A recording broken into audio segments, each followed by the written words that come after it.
Halo, halo. Apa kabar? Saya Aris Munarif bersama dengan Bung Rocky Gerung. Saya akan langsung ngajak Anda untuk ngobrol bersama dengan Bung Rocky.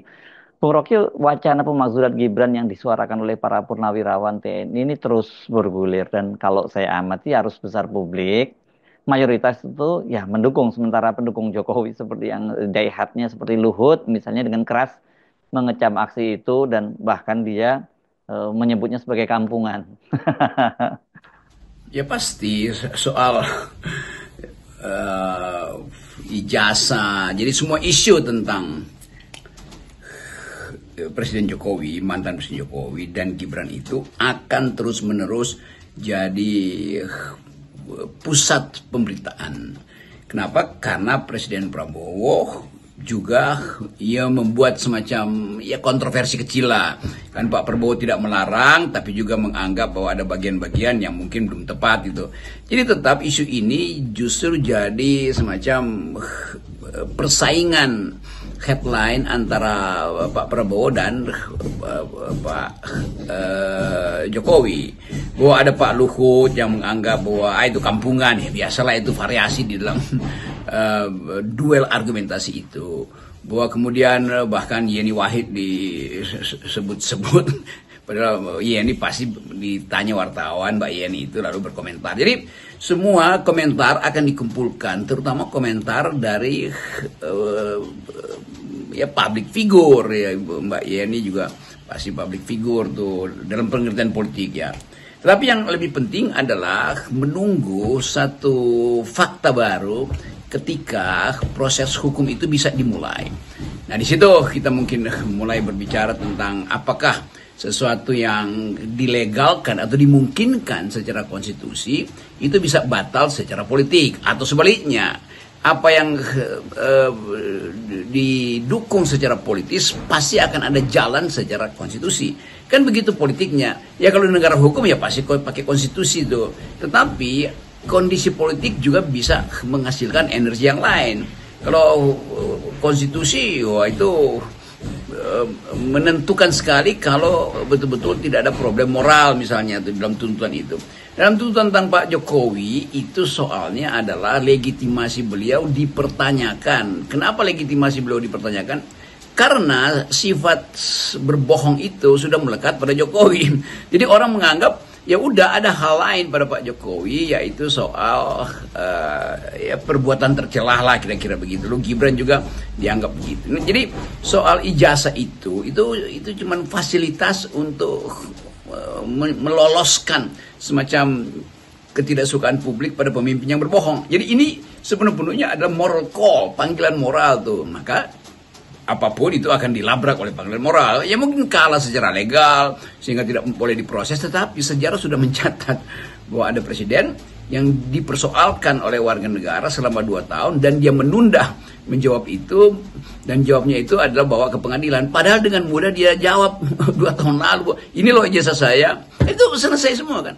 Walaupun nanti akan ada semacam ya keterangan, ya nggak mungkin dong setiap orang punya hak buat bertanya. Bukan, setiap orang tidak akan bertanya kalau tidak ada tendensi buat yang ditanya itu adalah seorang presiden yang punya tradisi berbohong. Justru itu supaya juga teman-teman lawyer Pak Jokowi mengerti bahwa di belakang semua tuntutan hukum yang berdiri lebih kuat adalah tuntutan moral gitu. Moralnya mau MORAL ya, jangan MORALE, beda tuh. Morale itu lain lagi. Morale itu semacam dukungan memberi semangat itu. Ini moral, ini lain, soal watak manusia di dalam urusan jujur tidak jujur. Ya, sekarang paling menarik kita kita bahas dari sisi hukum ketatanegaraan ya. Jangan ngomong soal kampungan atau nggak kampungan deh. Gitu karena ngomongin cara ngomongin orang kampungan seperti itu juga juga kelakuan kampungan juga itu ya. Nah, ini mantan Menko Polhukam yang juga seorang ahli hukum tata negara Mahfud MD menyatakan bahwa pemakzulan Gibran itu secara teoritis bisa dilakukan tapi secara politis itu sulit diwujudkan. Kalau menurut Anda emang seperti itu, Bung Rocky? Emang sulit? Ya benar itu. Secara normatif memang dimungkinkan kalau Pak Mahfud mengatakan ya bisa secara teoritis, ya bukan sekedar secara teoritis, secara normatif normanya ada di dalam konstitusi, tapi secara politis apa mungkin apa tidak. Nah kita nggak tahu warna kalimat Pak Mahfud itu apa, dia nyinyir atau dia justru punya semacam pesimisme terhadap pemaksulan itu. Tapi kalau kita kasih semacam kesepakatan profesional bahwa Pak Mahfud itu adalah seorang ahli tata negara, tapi sekaligus dia ada politisi itu. Dan sebagai tata negara dia tahu bahwa oke, itu syarat-syaratnya dimaksulkan karena berkhianat pada negara dengan sendirinya tuh, apalagi itu melanggar konstitusi, atau perbuatan tidak menyenangkan, atau apa istilah yang terakhir yang lebih longgar itu, berperilaku buruk, macam-macam lah. Jadi memang konstitusi kita menyiapkan fasilitas untuk impeachment. Jadi impeachment itu bukan terlarang, dia diatur itu soalnya tuh. Dan kemasukakalan dari impeachment itu juga ditentukan bukan sekedar oleh aturan resmi dalam konstitusi, tetapi berubahnya konstelasi politik, berubahnya legitimasi politik. Nah, Pak Mahfud tentu mau melihat itu dari kacamata keahlian akademisnya, yaitu sebagai ahli hukum tata negara tuh. Tetapi sekaligus Pak Mahfud mau memberi semacam, ya dia sodorkan problem baru bahwa dia itu kalau nggak ada dukungan di DPR bagaimana tuh, karena DPR dikuasai oleh mayoritas kabinet Pak Prabowo ya dengan sendirinya begitu tuh. Tapi kita mesti lihat selalu dinamikanya apa sebetulnya. Kalau misalnya Pak Prabowo kemarin di acara Balai Kartini itu di depan Halal Bihalal masih mencoba untuk memahami, bahkan mungkin sedikit berkelakar, beliau menyetir bahwa dia tuh sebetulnya hanyalah mengikuti didikan dari Pak Wiranto, Pak Hendro yang senior-senior, bahkan Pak Tri kan. Jadi dengan kalimat itu kita membaca dua hal kan. Kalau mengikuti pikiran Pak Tri, didikan Pak Tri, mestinya pro Pak Tri dong, kira-kira begitu kan. Tapi ada Pak Hendro yang kira-kira kurang belum memberi semacam poin finalnya tentang proposal dari Purnawirawan. Kalau Pak Luhut udah jelas tuh bahwa Pak Luhut menentang pemaksulan itu. Jadi bayangkan Pak Presiden sendiri masih menganggap kan ini senior saya. Jadi kira-kira Pak Prabowo bilang senior saya aja berbeda pendapat kok. Jadi biasa aja dong. Kan Pak Luhut berbeda dengan Pak Trisutrisno. Jadi semua hal itu masih di dalam pengkondisian, yang saya pakai aja istilah itu. Di dalam pengkondisian tentu Presiden melihat dinamikanya seperti apa. Tentu Presiden tahu prinsip-prinsip pemaksulan itu mesti diproses DPR, sekian jumlah partai mesti menyetujui, lalu dibawa ke Mahkamah Konstitusi, Mahkamah Konstitusi memeriksa apakah dalilnya masuk akal, lalu kalau diiyakan iya, lalu Mahkamah Konstitusi tidak akan bisa memutuskan, Mahkamah Konstitusi hanya bisa memberi semacam pendapat hukum tentang pelanggaran konstitusional dari Gibran misalnya, lalu dikirim lagi ke parlemen, ke MPR, prosesnya ada di situ, itu balik lagi pada proses politik. Tapi sekali lagi, kita hanya mau melihat bahwa isu ini akan terus bertumbuh. Secara teoritis boleh, tapi secara politis mungkin susah. Tetapi yang berat itu justru yang jadi pertaruhan mereka yang menginginkan pemaksulan Gibran. Artinya pengkondisian politik harus dimungkinkan supaya ada jalan untuk membawa Gibran melalui mekanisme teoritis tadi atau mekanisme hukum tadi untuk mulai diproses. Itu soal ya mungkin dalam 1 minggu ini bisa, atau 2 bulan 3 bulan. Tapi yang masalah bahwa itu sudah jadi isu utama yang mengganggu psikologi kepemimpinan Presiden. Kalkulasi politis yang disampaikan oleh Pak Mahfud ya berdasarkan realitas bahwa hari ini bahwa pemerintahan itu didukung oleh hampir semua koalisi yang tergabung dalam Koalisi Indonesia Maju. Bahkan PDIP yang berada di luar pemerintahan pun mendukung pemerintah. Tapi kan kita paham politik itu sangat cair. Jadi sangat mungkin peta politik itu tiba-tiba saja berubah. Ya, hitungan Pak Mahfud adalah hitungan kuantitatif. Secara politis, imbangan suara di DPR seolah-olah tidak mungkin dimenangkan oleh pihak yang menginginkan pemaksulan tuh. Tapi sekali lagi politik itu betul-betul cair, liquid, dan setiap detik bisa berubah tuh. Jadi bagaimana misalnya kalau PDIP pasti Ibu Mega menyetujui pemaksulan. Kalau PDIP membuat semacam manuver dan lobby yang maneuvering dari PDIP ini ditangkap oleh partai-partai yang lain. Kan keadaan sekarang justru uncertainties, ketidakpastian ini membuat banyak partai juga yang merasa bahwa Waduh, kalau Gibran dimaksulkan kan untung buat mereka karena mereka punya banyak kader sehingga potensi disaingi oleh Gibran hilang. Kan kita mesti baca begitu loh. Ini bukan soal tertib berpikir secara konstitusional, ini tertib berpikir di dalam kepentingan politik masing-masing. Golkar tentu, PAN, Demokrat menganggap bahwa iya memang kami mendukung Kabinet Merah Putih. Tetapi 2029 justru harus kita pastikan kita punya peluang lebih besar dari Gibran hari ini. Kan itu kalkulasi politiknya. Sehingga kalau Gibran dimaksulkan maka AHY lebih muda, Anies lebih muda atau apa aja. Kita mesti membaca juga cara berpikir yang betul-betul pragmatis seperti itu.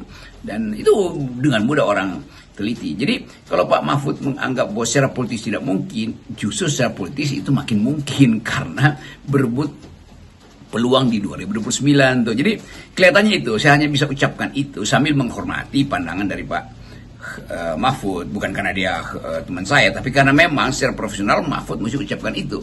Bahwa secara teoritis dimungkinkan, tetapi secara politis ada hitungan-hitungannya. Nah, hitungan-hitungan itu yang bisa berubah setiap 2 minggu.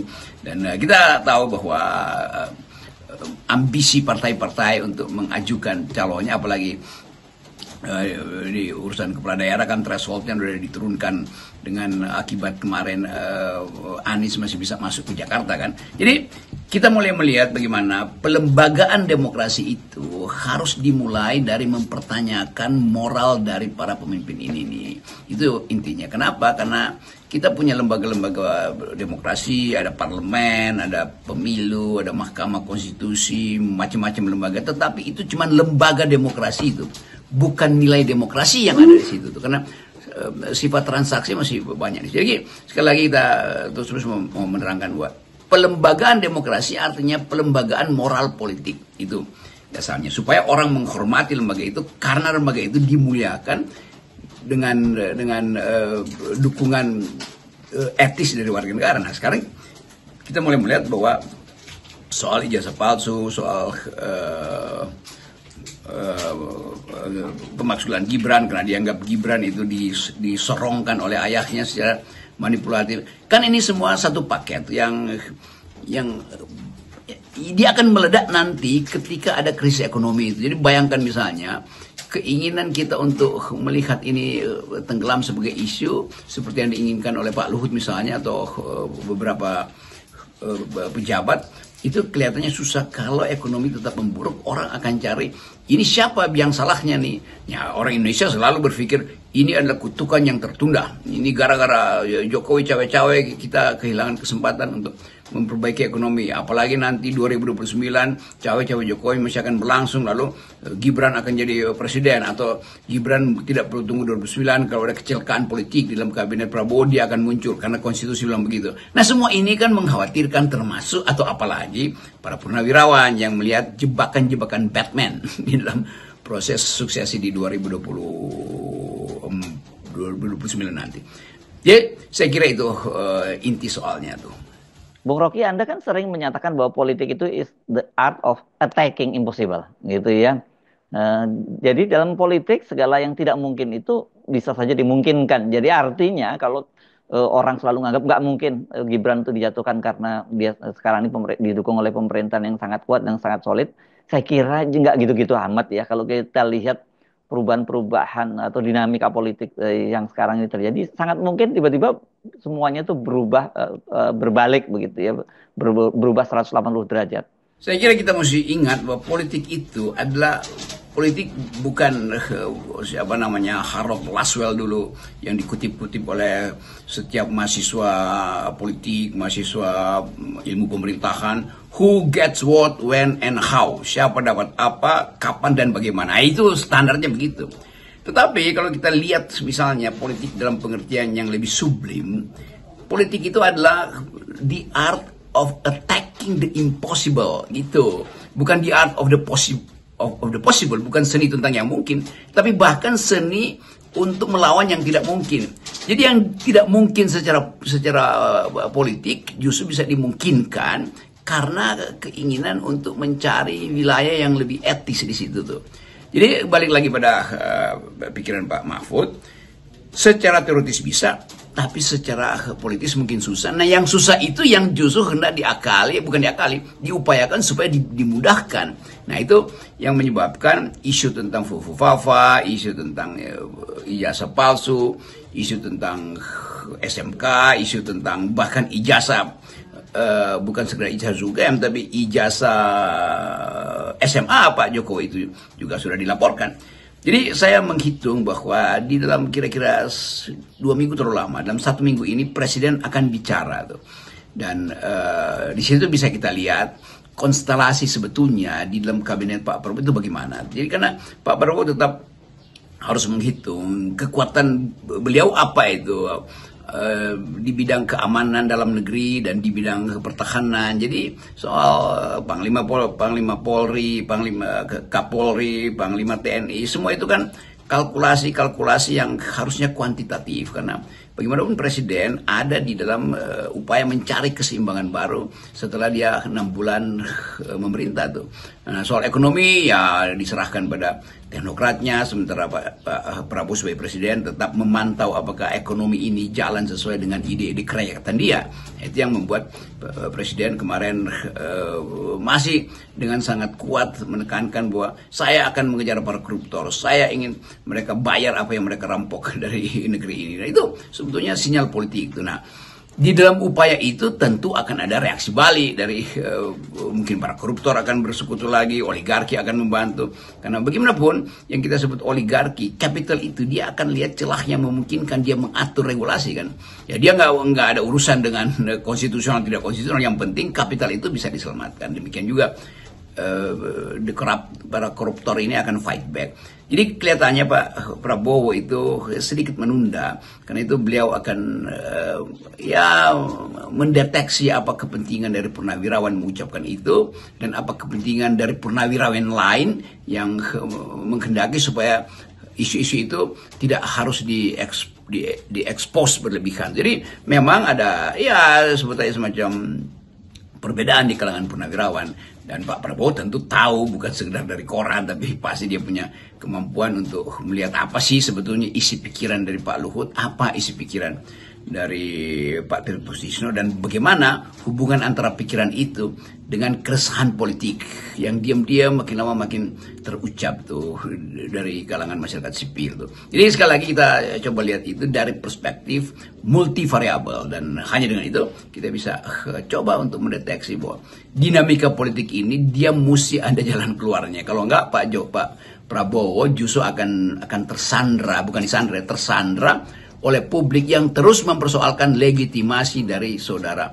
wakil presiden yang dianggap manipulatif dan dimanipulasikan oleh ayahnya ketika masih ada dalam jabatan presiden. Ya, mungkin nanti dalam semester ke depan ada yang nulis skripsi, ada yang nulis disertasi dengan kasus ini di bidang hukum, di bidang politik, atau di bidang komunikasi politik. Ya, kita tunggu aja. Dan FNN hanya berupaya membuat peta persoalan supaya semua variabel terduduk. Well seated. Salam akal sehat. Salam akal sehat.